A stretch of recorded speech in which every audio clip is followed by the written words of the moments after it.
Bismillahirrahmanirrahim. Assalamualaikum warahmatullahi wabarakatuh. Anakku semuanya sehat masih? Alhamdulillah masih sehat. Ya, ini salah satu upaya kita mensyukuri daripada nikmat yang diberikan Allah Subhanahu wa taala, Tuhan yang Maha Kuasa. Kita tidak lupa selalu bersyukur dengan apa yang diberikan kepada kita, yaitu kesehatan. Kesehatan mempunyai nilai yang sangat berarti dalam kehidupan kita. Dengan kita tidak sehat, segalanya semua tidak terasa nikmatnya. Anak-anakku semuanya, pada pertemuan kali ini kita dengan materi yang pertama, yaitu wawasan Wiyata Mandala. Ya, anak-anakku tahu semua wawasan Wiyata Mandala.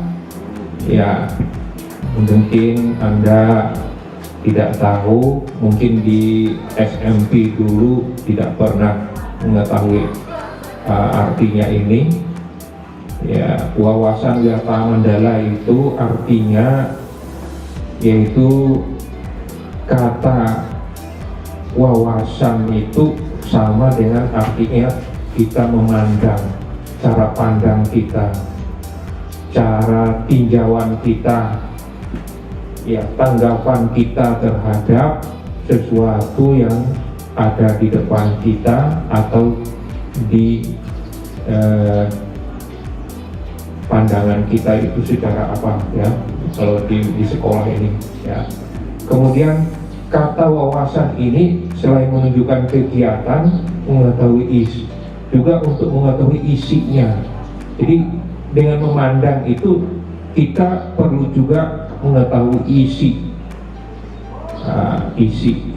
apa yang ada di dalam pandangan kita, ya. Juga melukiskan cara pandang. Bagaimana kalau saya seandainya di SMA ini nantinya sampai, ya, melakukan belajar sampai akhirnya nanti kelas 3 sampai lulus, mungkinkah saya begini? Nah, nanti Anda dengan situasi pandang Anda dengan sekolah ini bagaimana? Aku nanti kalau aku sudah sekolah di sini begini adanya. Nah, jadi inilah yang namanya wawasan. Jadi wawasan itu menunjukkan nanti adanya suatu kegiatan Anda itu sendiri di sekolah ini. Ya. Sedangkan mandala itu berarti bulatan atau lingkaran, lingkungan daerah atau wawasan. Itu wawasan kita adalah sekolah kita ini. Sekolah SMA Negeri 10 ini adanya di Kelurahan Petukatimpul, tepatnya ya di sinilah, di samping kelurahan, kantor kelurahan masuk ke dalam, ya, ada di sampingnya ada SMP, ada, ya, lahan yang begitu luas kosong dengan hunian. Nah, disinilah tempatnya belajar kita, lingkungan daerah, wawasan dari tempat Anda untuk melakukan kegiatan nanti. Di sini Anda dengan wawasan Anda memilih sekolah SMA Negeri 10 ini kamu sudah mempunyai wawasan. Jadi wawasan Wiyata Mandala itu adalah artinya cara pandang kalangan pendidik pada umumnya dan perangkat warga sekolah, khususnya seperti kalian siswa ini, anak-anakku semuanya ini masuk dalam warga sekolah, ya. Tentang keberadaan sekolah itu bagaimana, ya, dengan keadaan sekolah seperti ini bagaimana. Nah, ini Anda emban tugas untuk belajar di lingkungan masyarakat ini bagaimana.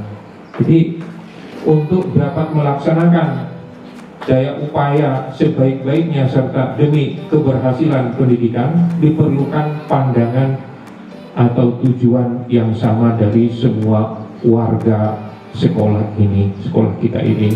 kita sepakat bagaimana untuk mencapai suatu tujuan.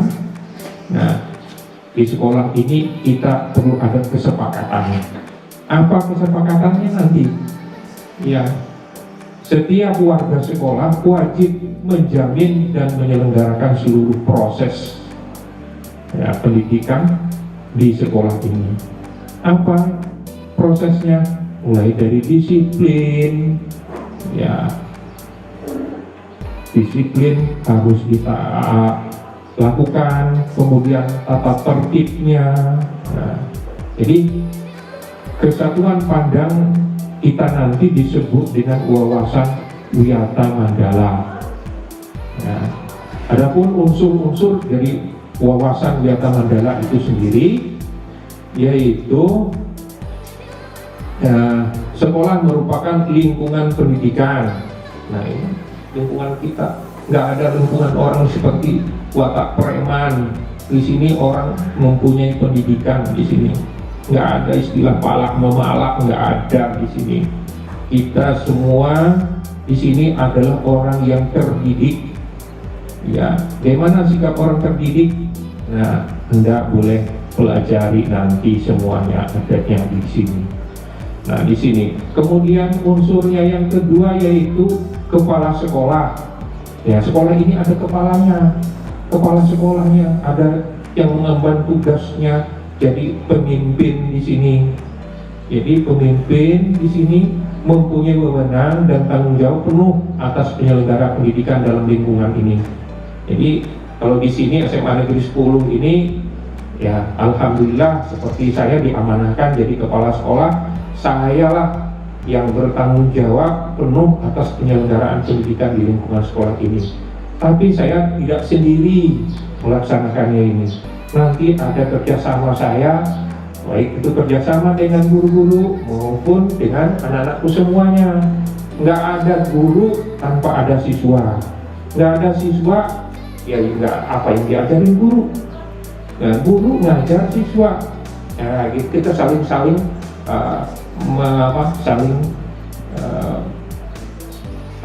saling ketergantungan kita.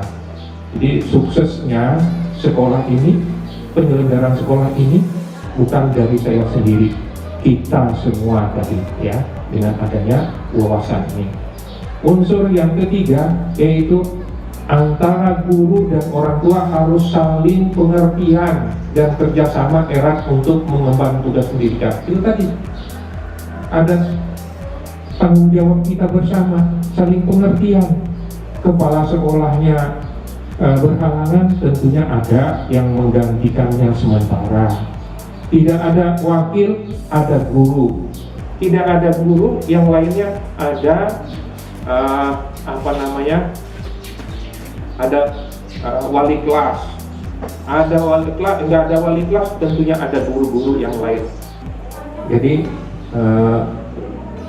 antara guru dan orang tua harus saling pengertian, kerjasama erat untuk mengemban tugas.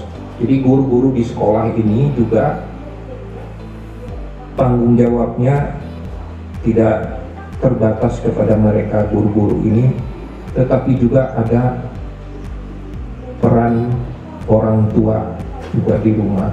Seperti sekarang ini suksesnya pembelajaran daring maupun luring itu adanya peran dan tanggung jawab orang tua juga terhadap anaknya di rumah.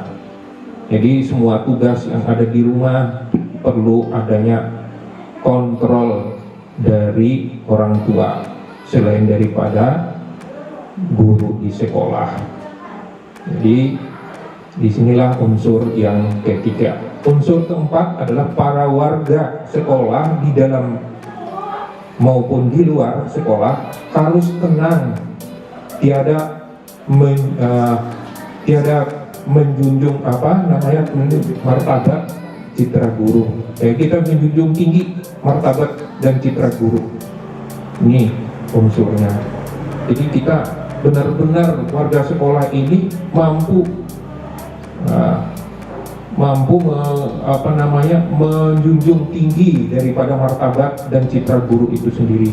Jangan Anda anggap kelihatannya guru seperti itu mendekati kalian, lalu kalian seenaknya. Jadi guru itu punya martabat, laksananya seorang orang tuamu di rumah, tapi guru ini adanya di sekolah. Kalau di rumah itu orang tuamu, ya di sekolah orang tuamu yaitu guru. Jadi disitulah martabat dan citra guru itu harus dijunjung tinggi, hormat kita dengan ibu guru. Jangan kamu bicara, ibu guru lagi menjelaskan di depan, kamu bicara di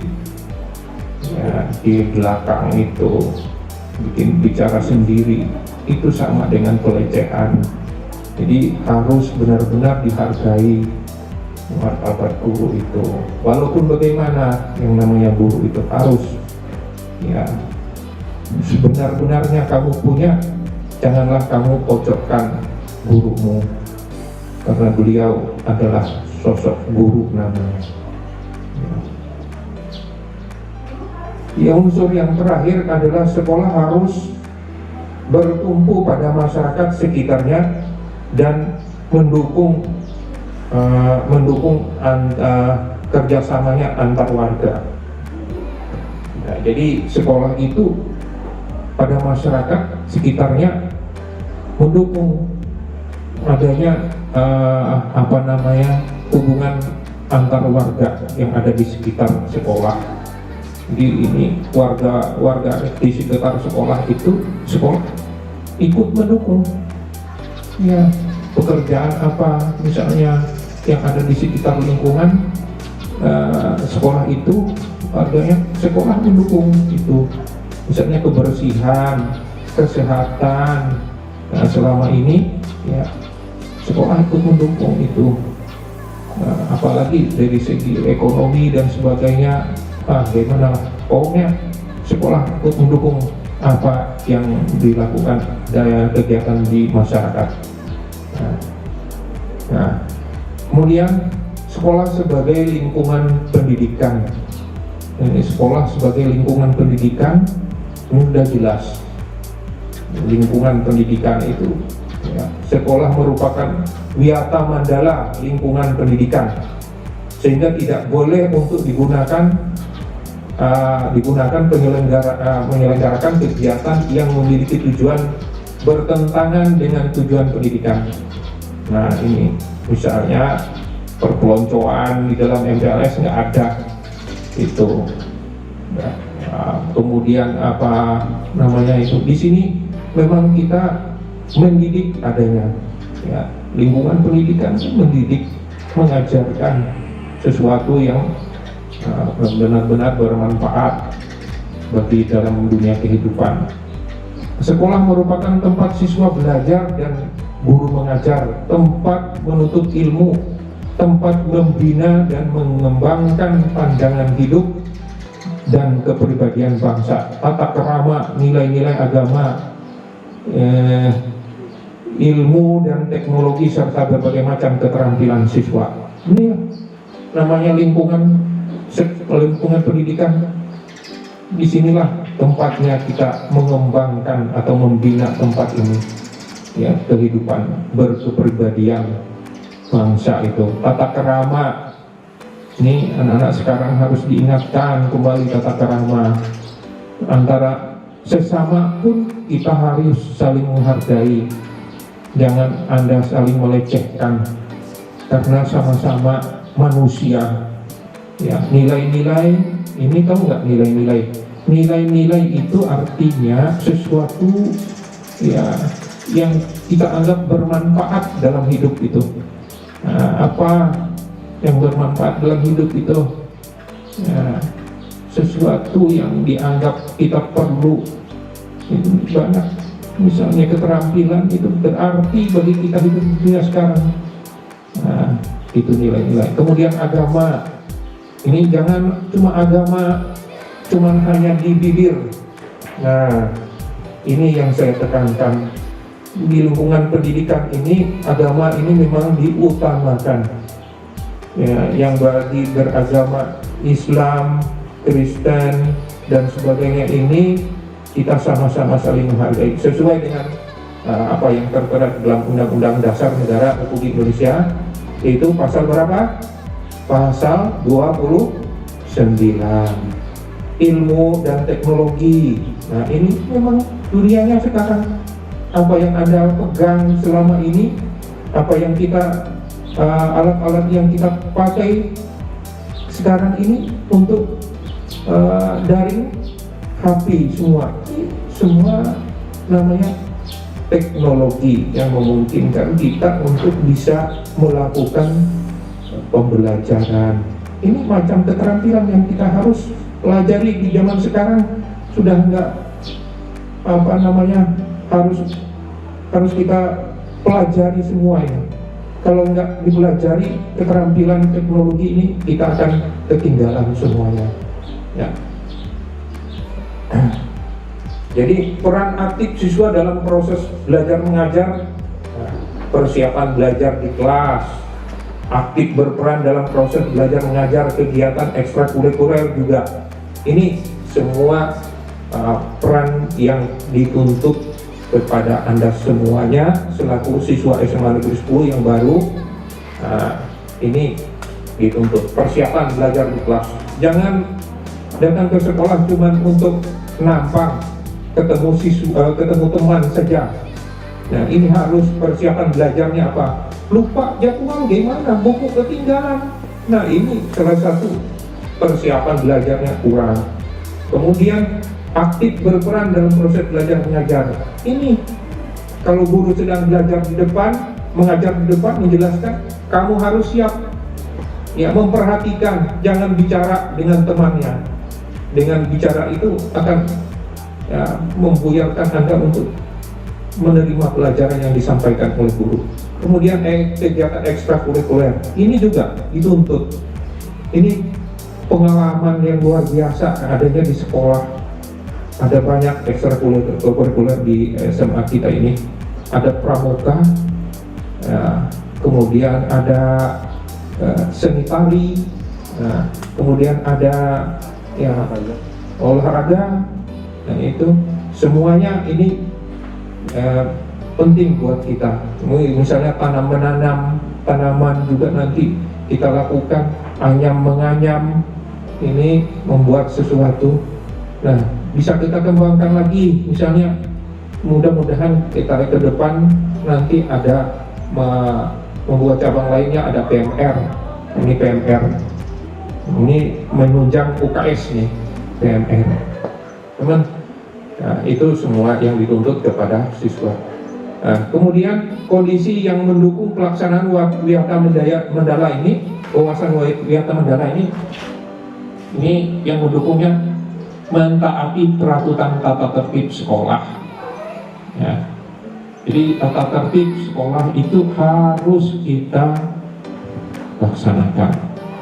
Jadi yang tata tertib yang di SMP dulu jangan dipakai di sini, ya, jangan dipakai. Yang baik di SMP bawa ya ke sini, yang jelek dulu di SMP ditinggal sana, jangan dibawa ke SMA 10. Ini tata tertib harus, ya. Kemudian hormat dan taat kepada guru. Ini nanti ada di upacara itu ada namanya janji siswa, nanti ada di situ. Itu termasuk itu, hormat, taat, mentaati kepada guru ini. Kemudian ada kerjasama antar warga sekolah, orang tua, siswa dan masyarakat. Ini tadi saya jelaskan, sekolah ini tidak mungkin akan berlangsung dengan bagus tanpa adanya kerjasama antara warga sekolah, orang tua siswa dan masyarakat. Jadi kita punya banyak program yang memang adanya kerjasama kita untuk kelangsungan proses daripada pembelajaran yang ada di sekolah ini. Misalnya saja ini lingkungan sekolah kita ini, coba lihat, ini masih ada yang perlu timbunan, pasir. Nah, di sini kita mengharapkan adanya partisipasi orang tua dan masyarakat untuk kita bisa membuat sesuatu tempat kita bermain olahraga di lingkungan sekolah ini. Lapangan voli, lapangan basket itu masih perlu penanganan kerjasama kita dengan orang tua atau masyarakat. Ya, kita nggak punya lapangan voli yang bagus, ada lapangan basket yang bagus, tempat upacara yang bagus. Kerjasama kita nanti untuk mencapai tempat yang kita impikan ini, tempat wawasan, tempat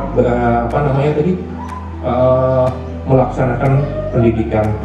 Nah, demikian saya kira wawasan Wiyata Mandala ini saya sampaikan. Ya, sekali lagi ingat tadi apa wawasan Wiyata Mandala? Ya, nanti ada tugas anak-anakku semuanya untuk merangkum dari apa yang saya sampaikan ini. Ya, nanti apa yang saya sampaikan ini mungkin ada ditugaskan kepada kalian sebagai laporan bahwa Anda menyimak apa yang saya sampaikan ini. Demikian apa yang saya sampaikan ini, salah hilaf mohon maaf. Wassalamualaikum warahmatullahi wabarakatuh. Selamat melaksanakan tugas berikutnya. Demikian.